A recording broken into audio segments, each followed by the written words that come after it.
Alors, peut-être que vous avez une maison, vous êtes propriétaire en ce moment de votre maison, vous payez votre hypothèque tranquille, puis vous entendez parfois parler de l'équité sur votre maison, qu'il y a des choses à faire, qu'on peut optimiser l'utilisation de son hypothèque, puis utiliser l'équité sur sa maison. Donc, c'est de ça qui est question aujourd'hui. Je vais parler de 10 façons d'utiliser l'équité sur sa maison. Si jamais vous n'êtes pas encore propriétaire, puis justement, vous vous demandez entre louer, acheter, est-ce que je devrais aller plutôt vers acheter une maison parce que, bon, parfois j'entends parler que louer, ça peut être mieux. Bien, aujourd'hui, avec les 10 façons d'utiliser l'équité sur sa maison, vous allez peut-être voir qu'il y a beaucoup de possibilités, beaucoup de choses qu'on peut faire, beaucoup d'avantages à être propriétaire. Si ça vous intéresse d'en savoir plus sur les 10 façons d'utiliser l'équité sur sa maison, restez à l'écoute. Vous écoutez Indépendance financière et hypothèque, où l'endettement est à éviter, l'épargne est à l'honneur et où la maison complètement payée remplace la voiture de luxe comme symbole de richesse. Je suis Frédéric Lacharité, courtier hypothécaire à Montréal et au Québec. Je veux vous aider à prendre le contrôle de vos finances, à transformer votre vie. Je vous transmets ma formule pour atteindre l'indépendance financière.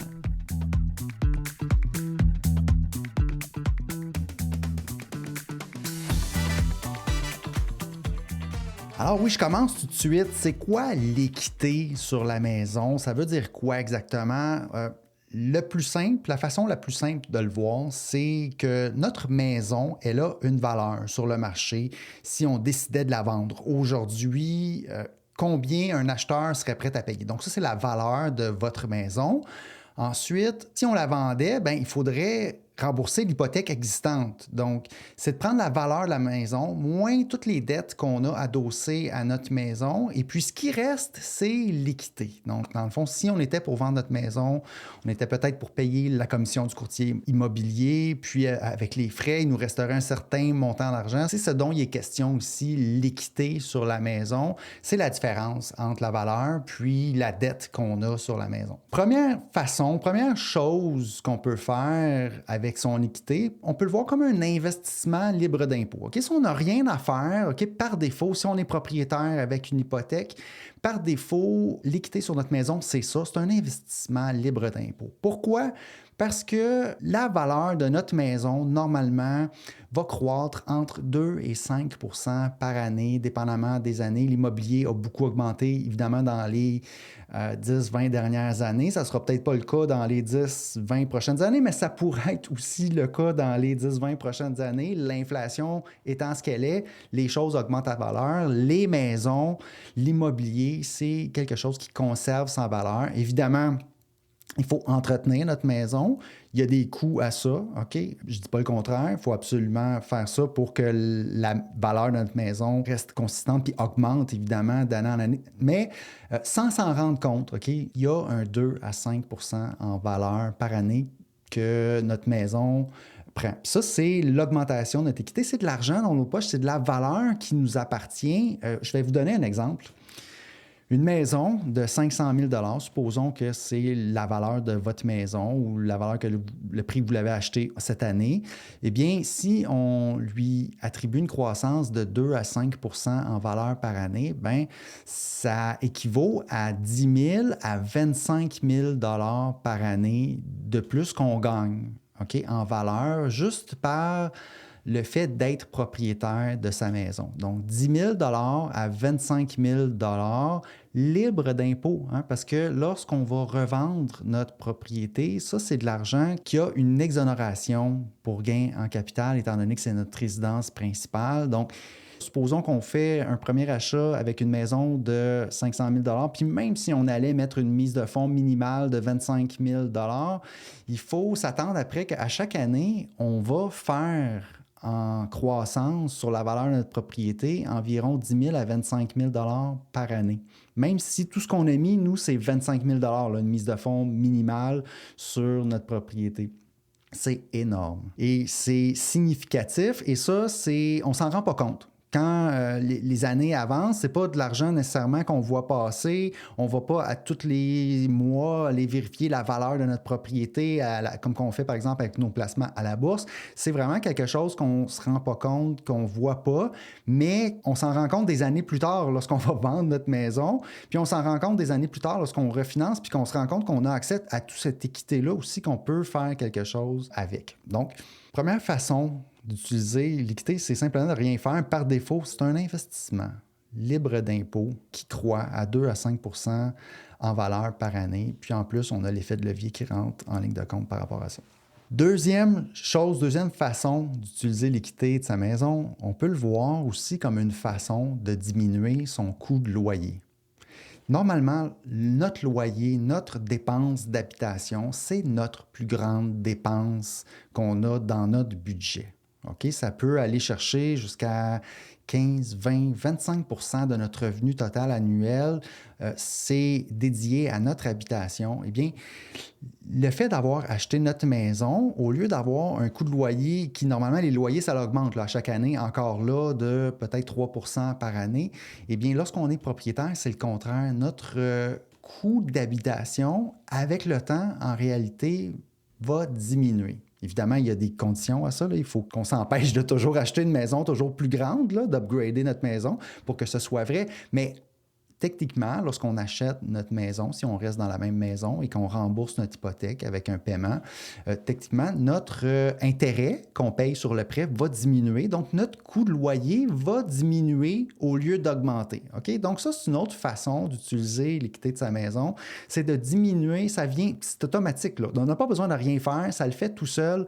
Ça vient diminuer notre coût d'habitation, notre budget de logement de façon annuelle. Ça non plus, on s'en rend pas compte, hein, parce que notre paiement hypothécaire, souvent, c'est intérêt et capital, puis on ne porte pas attention que l'intérêt à chaque mois diminue un petit peu. Donc, on paye de moins en moins cher pour notre logement, pour notre habitation. Puis oui, encore là, je reviens, c'est sûr, il y a de l'entretien de maison. C'est pas pareil que d'être locataire ou est-ce qu'on a vraiment juste notre paiement de loyer. Mais à la base, là, ce concept-là, fait en sorte que ça tend quand même vers la diminution de notre coût d'habitation. OK? C'est vraiment une différence majeure entre être locataire puis être propriétaire. Maintenant, troisième façon de voir l'équité de sa maison ou troisième façon d'utiliser l'équité de sa maison, on peut le voir comme une diversification de nos actifs. OK? La diversification en investissement, c'est bon pour la paix d'esprit, c'est bon pour la paix financière. Supposons là, qu'on est à loyer, OK? Puis qu'on veut investir. Souvent, notre premier véhicule auquel on a accès, c'est la bourse dans nos REER, dans notre REER, notre CELI. On va investir à la bourse. Puis là, si on veut être optimal, on veut peut-être être même 100% en action versus obligation parce qu'on a un long horizon devant nous. Donc, la différence là, entre quelqu'un qui est locataire, qui investit 100% de ses actifs, dans le fond, de sa valeur nette est investi dans les marchés financiers, versus quelqu'un qui est propriétaire, c'est que ce ne sera pas 100% de nos actifs qui vont être liés à la bourse. Ils peuvent avoir une variation. Hein? Lorsqu'on investit à la bourse, oui, c'est pour le long terme, mais il faut avoir le cœur solide parfois parce qu'il peut y avoir des chutes boursières. Okay? Ça, c'est normal, ça va arriver. Lorsque 100% de notre valeur nette est à la bourse, ça peut être un petit peu stressant, ça peut nous amener à vouloir sortir, à vouloir protéger nos actifs. Tandis que lorsqu'on est propriétaire, on n'aura pas le choix, on va avoir pris une mise de fonds, on va avoir une partie de notre valeur nette qui va être beaucoup plus stable. On va avoir une partie de notre valeur nette qui va être dans l'immobilier. Puis peut-être que c'est le tiers de notre valeur nette qui est dans notre maison, puis le 2 tiers qui, lui, est investi en bourse dans nos REER, CELI. Puis lorsqu'il va y avoir une chute boursière, notre valeur nette va diminuer moins parce qu'on va être diversifié, parce qu'on va avoir une partie de nos actifs dans notre maison. Donc, la troisième façon de voir l'équité de notre maison, OK, c'est une diversification. On a une plus belle stabilité, une plus belle paix financière. Notre valeur nette va moins varier lorsqu'il va y avoir un crash boursier. Okay? On a une sécurité parce que souvent, l'immobilier ne va pas fluctuer autant que les actions à la bourse. Puis, en plus, c'est notre endroit où habiter, donc ça nous donne une belle stabilité, une belle diversification de nos actifs. Quatrième façon d'utiliser l'équité de sa maison, c'est comme un coussin d'urgence. OK? Parce que, bon, peut-être qu'au début, on met notre mise de fonds 20 ou peut-être même moins, puis à ce moment-là, on ne peut pas vraiment aller récupérer l'équité, le capital qu'on rembourse à chaque mois. On ne peut pas aller le récupérer, mais éventuellement, on peut. OK? Puis même c'est possible, il y a des gens qui achètent avec 20 de mise de fonds. Tout de suite, on a une marge de crédit adossée. Tout de suite, on a la possibilité d'aller chercher des liquidités adossées à notre propriété. On peut le voir comme un coussin d'urgence. OK? On peut le voir comme un fonds d'urgence. Donc, sans même devoir l'utiliser, ça peut nous rassurer sur indépendance financière et hypothèque.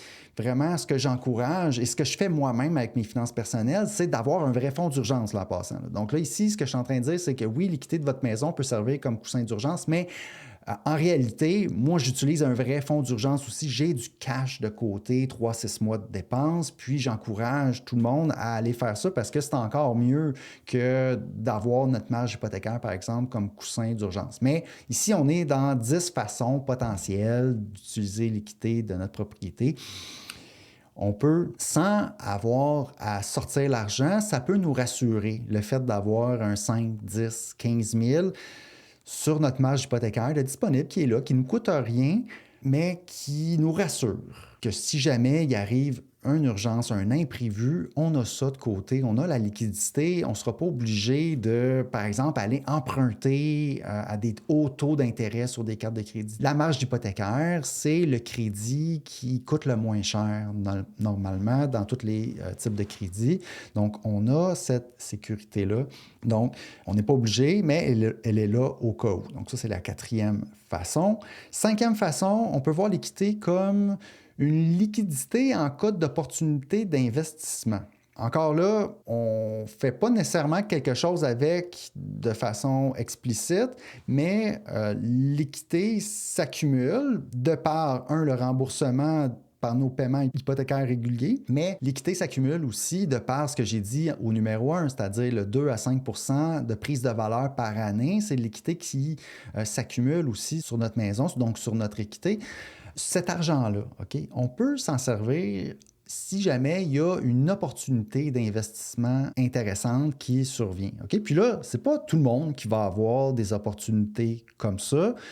Moi, j'ai eu la chance, lorsque je travaillais dans la même entreprise, après 10 ans, j'ai eu l'opportunité, justement, le propriétaire a voulu amener des partenaires et puis il a voulu amener des employés clés de l'entreprise comme partenaires. Et puis, à ce moment-là, il fallait arriver avec l'argent pour acheter les actions.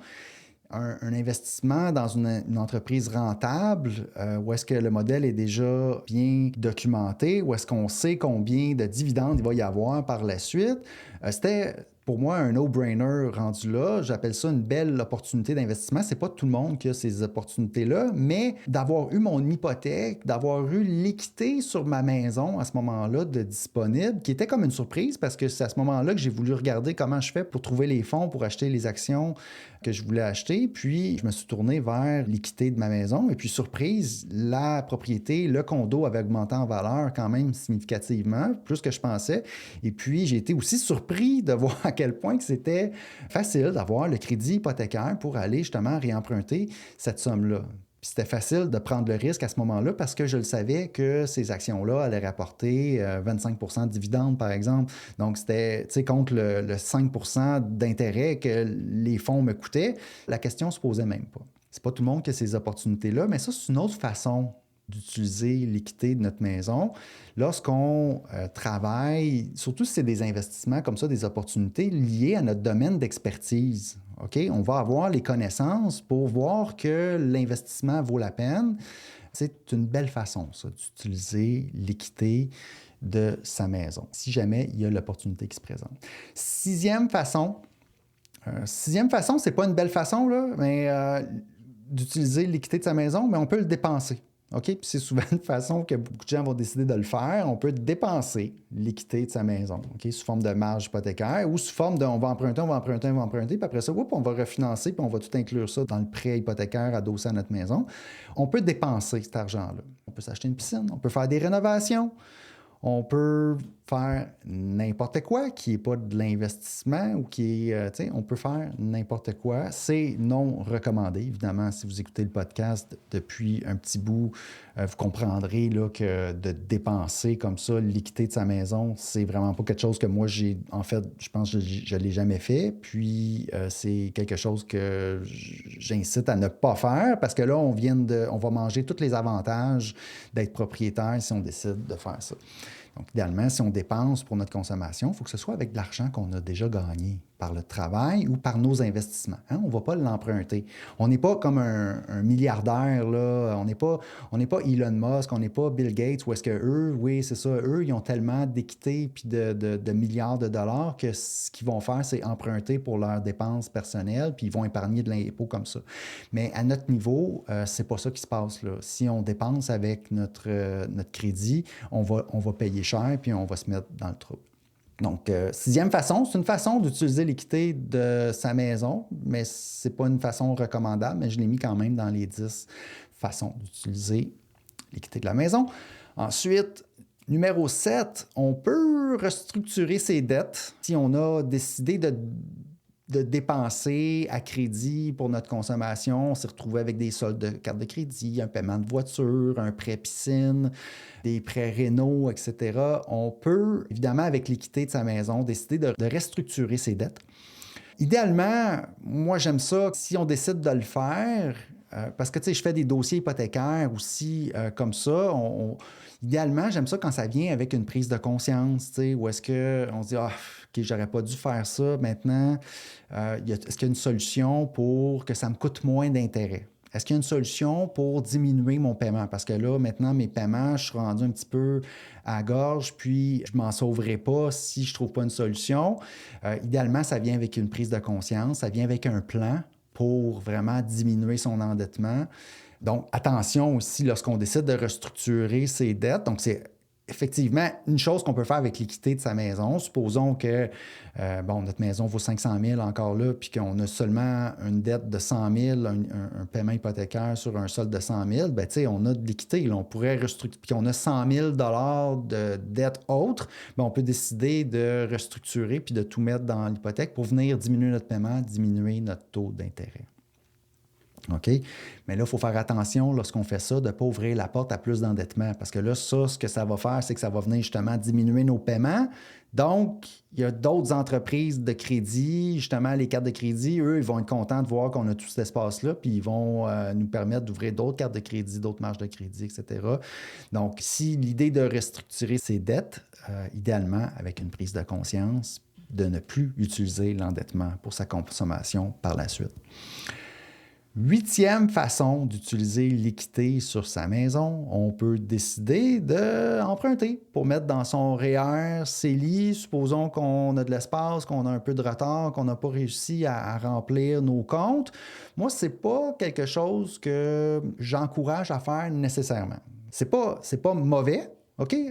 On s'entend, c'est mieux emprunter pour mettre sur les marchés financiers dans les REER CELI que d'emprunter pour faire des rénovations, d'emprunter pour s'acheter une piscine, pour s'acheter une voiture. OK? C'est mieux parce que nos investissements, nos placements, normalement, si c'est bien fait encore là, si ce n'est pas des placements qui sont trop à risque puis qu'on fait ça de façon pour le long terme, etc., pour vraiment de la vraie investissement, bien normalement, ça va, l'emprunt qu'on va faire va coûter moins cher que le rendement qu'on va avoir avec nos placements. OK?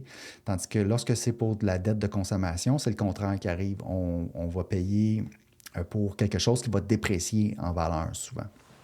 Mettre dans ses REER, CELI avec l'équité de sa maison, moi, je n'encourage pas à le faire. J'aimerais mieux qu'on le fasse en dehors de l'emprunt hypothécaire. J'aimerais mieux qu'on le fasse avec nos liquidités qu'on a de notre travail, ce qu'on est capable de dégager de notre revenu de travail. Donc, entre nos revenus de travail et ce qu'on dépense, devrait nous rester une épargne. J'aimerais mieux qu'on remplisse nos REER, CELI avec cet argent-là. Mais je ne suis pas contre non plus l'idée, tout le monde fait ce qu'il veut, tout le monde peut aller dépenser l'équité de sa maison, puis on peut en huitième ici, oui, le mettre dans REER, CELI, si on veut faire du rattrapage de cette façon-là, c'est une possibilité. Okay? Donc ça, c'était la huitième façon. Neuvième, il reste 2 façons aux 10 façons d'utiliser l'équité de sa propriété. Neuvième façon, c'est qu'on peut transformer la dette qu'on a existante, la dette hypothécaire, en dette qui serait déductible d'impôt. Okay? Puis là, on va parler Manœuvre-Smith, mise à part de l'argent.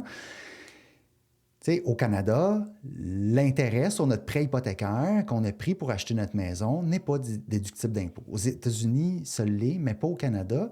Par contre, ce qu'on peut faire, c'est d'avoir une dette quand même hypothécaire adossée à notre propriété qui est déductible d'impôt, mais il faut que les fonds aient été utilisés dans le but de générer un revenu imposable. Manœuvre-Smith, c'est une manœuvre, donc une stratégie fiscale qui permet de faire ça au Canada. Il faut absolument avoir le bon type d'hypothèque réavançable. Il faut qu'il y ait...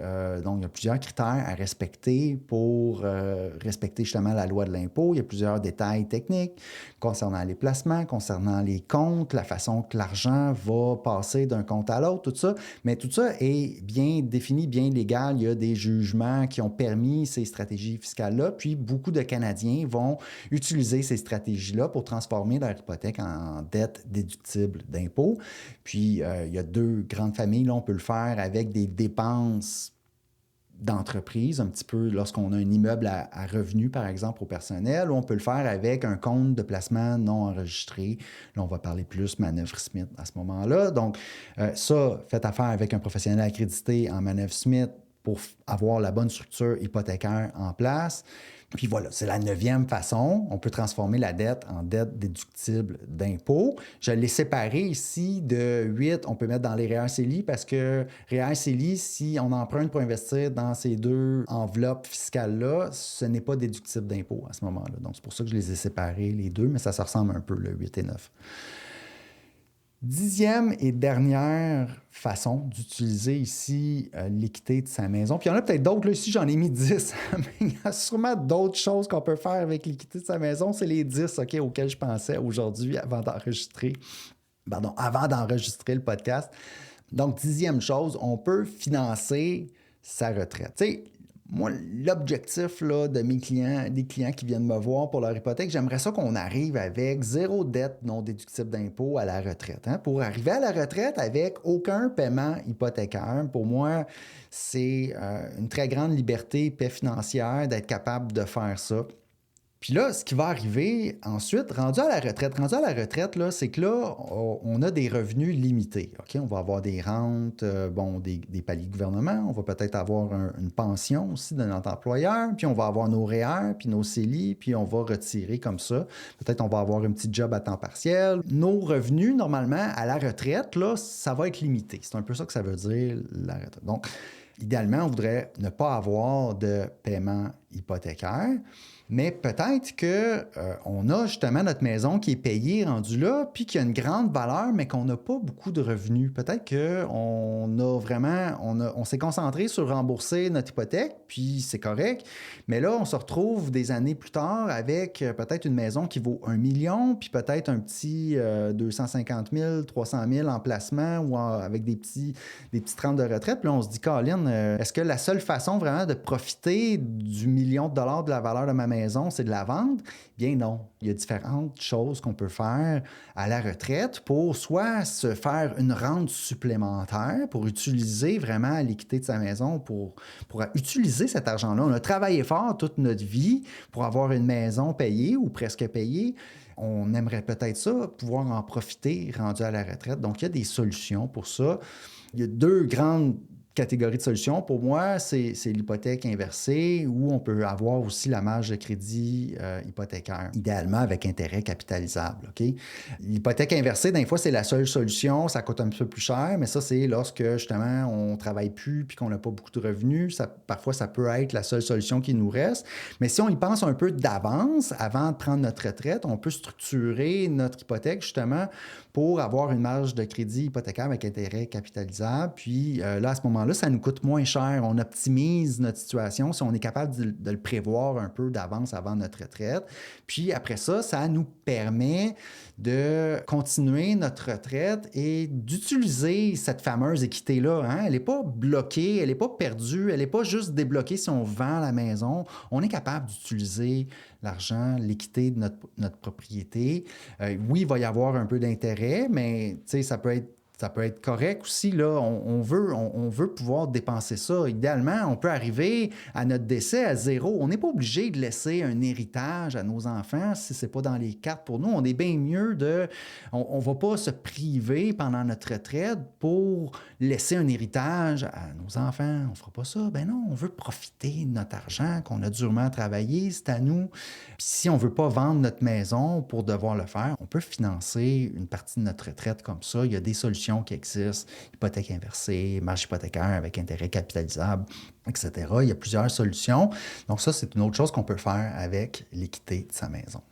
C'est terminé les 10 façons d'utiliser l'équité de sa maison. Je vous rappelle, c'est un investissement qui est libre d'impôt. On peut le voir aussi comme une façon de diminuer son coût de loyer. Hein. Idéalement, à la retraite, notre coût de loyer devient très bas, puis ça tombe bien parce qu'à la retraite, on a moins de revenus, donc ça fit très bien. Ensuite, on peut le voir comme une diversification de nos actifs. Hein? On n'a pas tous nos actifs à la bourse, où est-ce que là, ça peut être stressant. On est diversifié, on en a une partie dans notre résidence principale, dans l'immobilier, puis ça, c'est stable, puis ça croît de façon plus stable et plus constante que les placements boursiers. On peut voir l'équité comme aussi un coussin d'urgence, si ça nous rassure. On peut voir l'équité de notre maison comme une liquidité pour opportunité d'investissement. Si on se doute que peut-être qu'il y a une opportunité qui s'en vient, un partenariat, ou est-ce que vraiment on est en bonne posture pour voir que l'opportunité serait rentable pour nous parce qu'on a l'expertise qui permet de le savoir, bien, d'avoir l'équité de notre maison à ce moment-là, qui est prête, qui est là, qui est disponible, c'est un plus. Ensuite, on peut décider de dépenser. Pas recommandé, là, mais on peut le faire. On peut décider de s'acheter une piscine, des rénovations, des voitures avec l'équité de notre maison. On peut le dépenser. On peut ensuite, si on a pris cette décision-là, restructurer nos dettes. Idéalement avec une prise de conscience, mais on peut comme consolider des dettes, restructurer nos dettes avec l'équité de notre maison. On peut investir dans nos REER CELI. On peut transformer notre dette en prêt qui est déductible d'impôt, Manœuvre Smith, mise à part de l'argent. Puis finalement, on peut financer aussi notre retraite si on est un peu serré, rendu là, puis qu'on veut vraiment utiliser les sous qu'il y a dans l'équité dans notre maison. C'est à nous, cet argent-là, dans le fond, on peut le faire avec différentes solutions. Voilà, c'est tout pour aujourd'hui. Je vous rappelle, si vous voulez regarder en détail des solutions comme ça d'utilisation de l'équité de votre maison, bien, vous pouvez aller sur mon calendrier, frédériclacharité.com, aller prendre rendez-vous pour un appel initial, puis on pourra discuter de tout ça ensemble. L'idée, moi, c'est que je veux vous encourager à venir prendre vos hypothèques avec moi. Même si c'est un renouvellement, tous les clients qui viennent me voir pour une hypothèque, que ce soit quelque chose de très simple ou quelque chose de plus avancé, j'apporte toujours beaucoup de valeur, OK? De par les conseils, de par l'optimisation qu'on va faire. On va aller chercher le bon type d'hypothèque pour la bonne personne dans notre cas précis. Puis, on va avoir notre indépendance financière en tête. On va avoir notre cash flow en tête. On va avoir nos projets. Donc, en collaboration peut-être avec votre planificateur financier, on va penser à tous ces aspects-là ensemble. Vous allez pouvoir me poser vos questions par rapport à ce que vous entendez sur le podcast. C'est ça, faire vos hypothèques avec moi. C'est tout pour aujourd'hui. Sur ce, je vous souhaite une excellente semaine et un bon cheminement vers l'indépendance financière. Merci. Si vous avez apprécié l'émission, je vous invite à me laisser des étoiles, un rating ou un commentaire dans Spotify ou Apple Podcast. Pour plus de contenu, allez suivre ma page Facebook Indépendance financière et hypothèque. Et si vous voulez en savoir plus sur mes services ou voulez prendre rendez-vous avec moi pour me parler, allez simplement sur mon site web frédériclacharité.com. À bientôt!